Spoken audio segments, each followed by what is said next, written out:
look at us go. We're moving through this framework at lightning pace. We've done problem definition, we've looked at data, we've decided on an evaluation metric, we've understood a few of the features we've got in our data.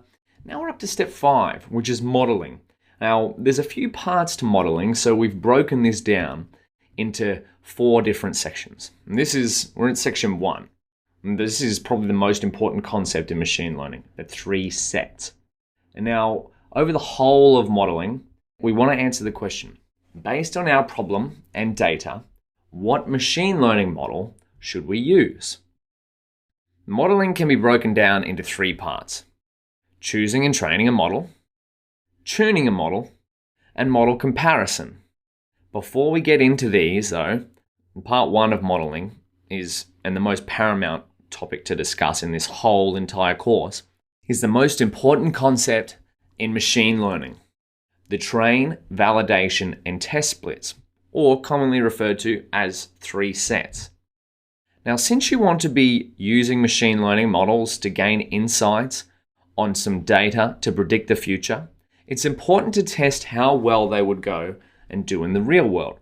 To do this, you split your data into 3 different sets: a training set to train your model on, a validation set to tune your model on, and a test set to test and compare your different models.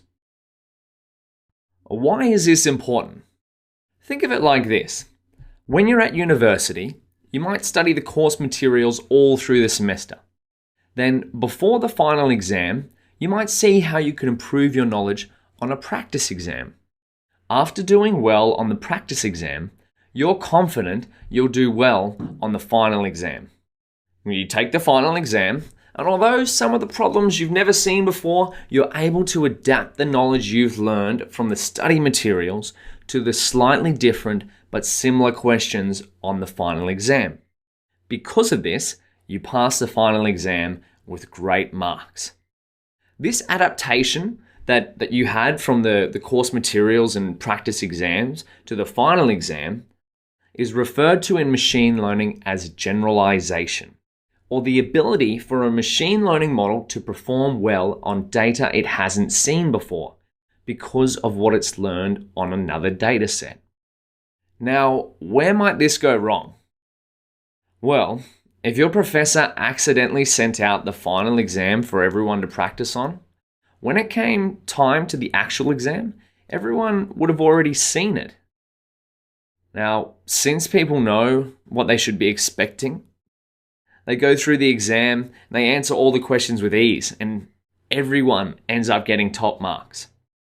Now, top marks might appear good, but did the students really learn anything?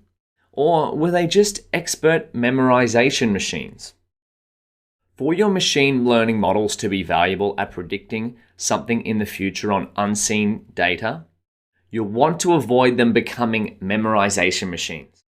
This is where training, validation, and test splits come in. In our heart disease example, let's say there were 100 patients. We start off with 100. One way to create these splits is to shuffle these patients, then select 70% for training, which would mean that would be about 70 patient records there, and 15% for validation, and 15% for testing, which means there'd be 70 patients in the training set, 15 patients in the validation split, and 15 patients in the test split. Now, the percentages of each of these may vary, but standard practice is usually around 70 to 80% for training, 10 to 15 for validation, and 10 to 15 for test. You may see in some examples that some sets or some data sets only get split into training and test, but that's case by case scenario. Usually you'll have 3 different sets. Then, once you've got these splits, using a model you've chosen, you'd feed it the training data or the information of these 70 patient records. And once your model had trained, you can check its results and see if you can improve them on the validation set. This is where you'll do model tuning. So just because your machine learning model's got one set of results on the patient records, you can actually improve them, and we'll see this in a future lesson, on the validation split.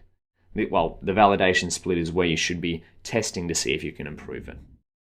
And finally, Once you'd improved your model, you can check the model's results as well as any other model's results that you might have done during experimentation on the test set.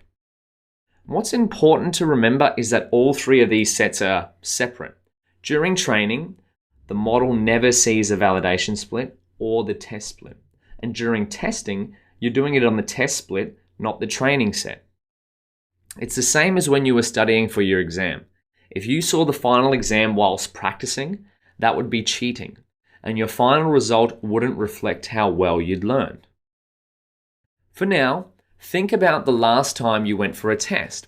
Did you practice beforehand? Was the practice you were doing helpful for the test?